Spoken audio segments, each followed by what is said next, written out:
What's good, planty peeps? My name is Lily, and this is Peace Lily Plants. I'm running on about 4 hours of sleep right now, but it's all good because we're gonna rejuvenate a little bit, gonna do one of my favorite things, repot some plants, and I'm gonna talk a little bit about the plant market and plant prices and trends and marketing and those kinds of things. So if that sounds fun, then stay tuned. While you're here, go ahead and give this video a like and subscribe to join me on this planty journey. So for supplies, we have the succulent cacti soil. Down here we have a bucket of normal soil, and this little cardboard thing is helpful at times if I'm trying to keep the soil from what I'm repotting separate from this new soil. First up, we're going to be repotting this Hoya obovata that tragically I had to leave behind in a 5-day trip. And so quickly, a couple of leaves turned brown and weird. So that's very unfortunate, and I'm just thinking that I'm going to give it a soil refresh and put it in a terracotta pot, and hopefully it's just gonna completely flourish from this point. These leaves look absolutely awful. It's pretty saddening.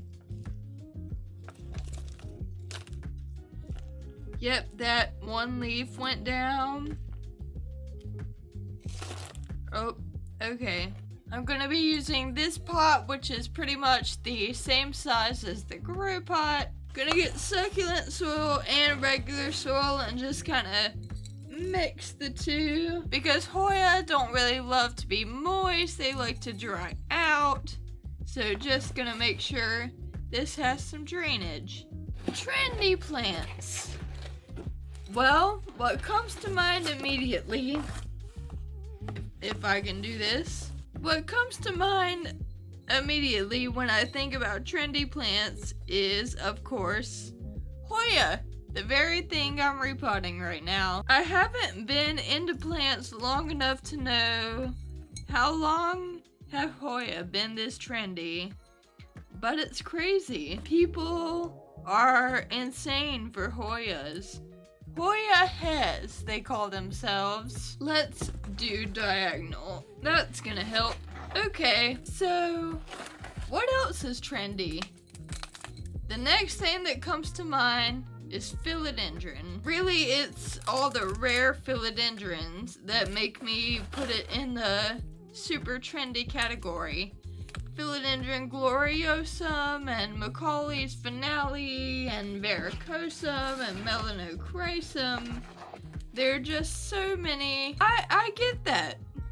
Philodendrons are beautiful. A lot of them have those heart-shaped leaves. Backtracking a bit with the Hoya. Recently, I realized that part of maybe why Hoya are so popular is because the blooms are insane. Like, they genuinely do not look like real flowers. So here is my repotted Hoya obovata. Where to sit this? Scoot you back, Mr. Prayer Plant. Next, I am not even repotting this plant. I just want to add a little bit of soil into this. I've talked a little bit before about how I used to have a problem with compacting the soil, and I think I went a bit in the opposite direction with this one and did not put quite enough soil. It keeps doing this weird thing where the middle is like separate from the soil around it. So that makes me think I need to put a little bit more around the outside. Thinking about plant trends and the plant market, it's absolutely insane how much people will pay for a plant. You know, hundreds of dollars, thousands of dollars. As soon as you put the word rare in the picture, it just makes people go insane. But really, it's just marketing 101. Creating that sense of urgency. Like, I need to have this now. And creating FOMO. I'm not very smart at internet lingo, I guess, because I just learned what FOMO even means. FOMO is fear of missing out. So when you are selling these plants and you say that they're so rare, then you give people the fear of missing out if they don't get that rare plant. This one's okay now, just added a tiny bit of soil to it. Have no space. This is what plant addiction does to you. That looks a little bit sketchy. Oh no, we lost a little leaf. And I didn't even think to say this. Let me pick it back up. Peperomia is actually one of the most underrated genuses in my opinion because it's not trendy for whatever reason. But we'll talk more about that later because I kind of want to do a video that's like the most underrated houseplants. So we're gonna sit that down for a sec because we're about to repot something with not so great soil. So by calling plants rare, you're creating the FOMO, the sense of urgency, making people willing to shell out those dollars. But also, I noticed they have some good marketing just with the names of some of these plants. Even string of pearls. When I first got into plants, I was just not even really interested in string of pearls because to me, they just look like peas, green peas. Then when I learned that they were called string of pearls and I saw how everyone else liked them so much, that made me like them. That made me want them. Let's dump out this soil. Then I'm gonna pick back up that cacti soil because for a snake plant, I think it'd be good to have a mixture of normal and the cacti. I'm looking around and trying to think about what are other plants where the name makes it more appealing.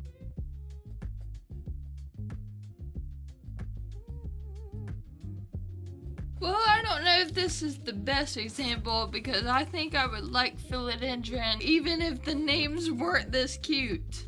But there's philodendron Birkin, like the designer Birkin. It'd be like having a plant that was called Sansevieria Gucci. That'd be kind of funny, right?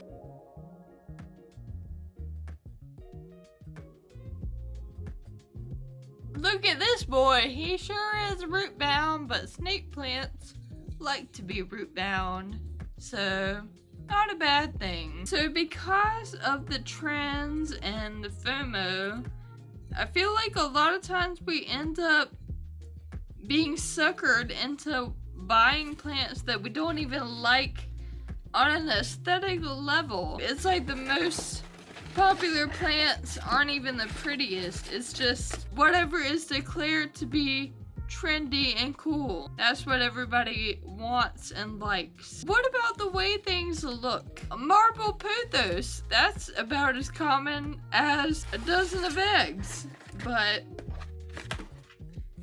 they're gorgeous. That's my repotted twisted sister snake plant.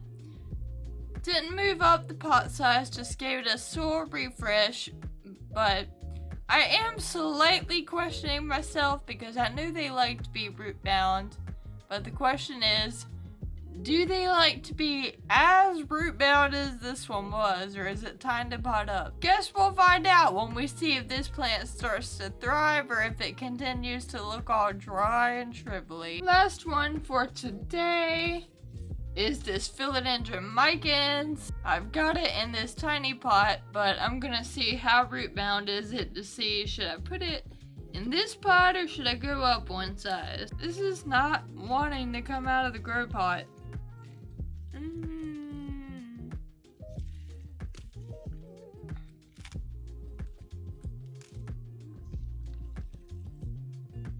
Oh gosh. Oh, well here's why. It's pretty dang root bound. Maybe I should go up a pot size. Yeah, we'll try that out. Ba-bam! Here is the next size up. Here's the one that I was maybe gonna pot it in. When people get so suckered into caring about what's hot and what's not, what's the trendy plant, what's the common plant, what's the plant that only the cool kids have, when you get so suckered into that, then you might discount a lot of really cool common plants because you're like, oh, That's common. you know, common plants are common for a reason. Usually because they're easy to take care of. I'm into plants, so I understand that it's cool to have a plant that not everybody else has, that you're not gonna see on the shelf at Lowe's every time you walk in the store. Those plants that you see when you walk in Lowe's, they're probably gonna be easy to care for. You're not gonna have to dote on them every second, and they're not just gonna up and die on you unless you way overwater it or way underwater it or do something just really horribly wrong. Whereas with a lot of these rare plants, they're more finicky, so by contrast, you might be trying so hard to keep them happy and to do everything for them, and they still up and die on you. When you think about that,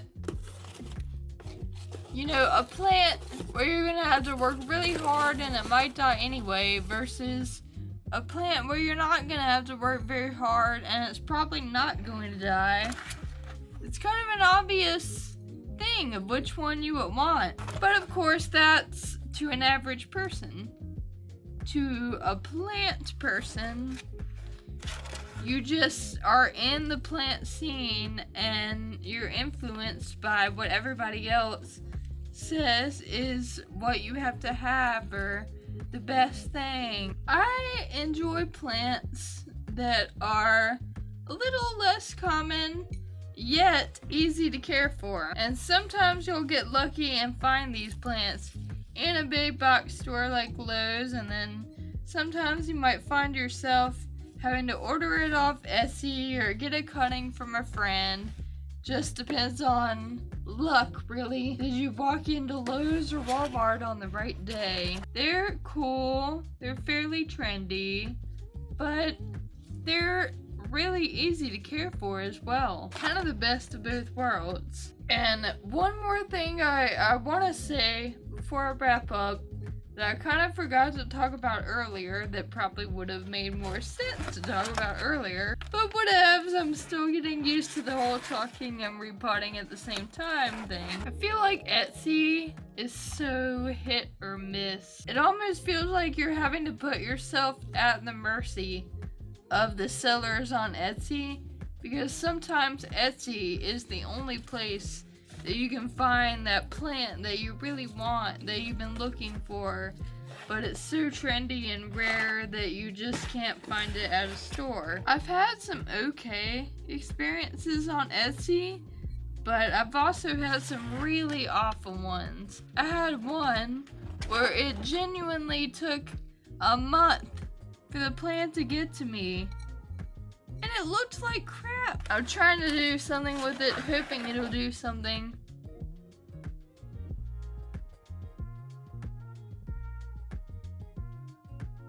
Then I bought these 2 rare philodendrons on Etsy, and one of them I've had to transition into fully water propagation because the moss just kept getting super dry and it looked really sad. The other one is okay, I guess, but it just hasn't done anything. And I guess I'm disappointed that I spent the money on this amazing rare plant and now it's just chilling. I keep thinking I'm about to be done, but then I'll hold the plant in a certain way and it's like the main ball of it is tilting back and forth, and I want to try to stabilize it before I call this thing quits. Well, it is still flopping a bit, but I'm gonna call that good and maybe water it and see if that helps to stabilize it a bit, and if not, then I will have to figure something else out. So anyway, hope you enjoyed that quick little repotting and talking about some plant market stuff. Let me know what you think about some of what I said, and have you ever felt FOMO? Have you ever felt like you needed to get a plant because it was rare and trendy? Did you ever do so and then you were actually disappointed by the plant? Is there a rare plant that you think is actually kind of ugly? Are there any super common plants that you're in love with? Let me know in the comments, and otherwise, wherever you are and whatever your circumstances, bloom where you were planted, honey. See you next time. Bye. Hey guys, wanted to give you a little update on the pots I replanted. The plants I repotted in this video. The snake plant that I repotted is not doing good. You'll notice that actually I had repotted into that pot and it looked even worse than it did before. So I gave that cute pot to a happy snake plant, put this in a plain orange one, and tried to break up the roots some more, but it is just going downhill fast. So I think honestly it was doomed from the start. The Obivata is doing well. It seems to enjoy its new home. I think the Peperomia is also doomed because it is looking even worse than it did before, and nothing I do makes it happy. And lastly, the Philodendron micans is also thriving.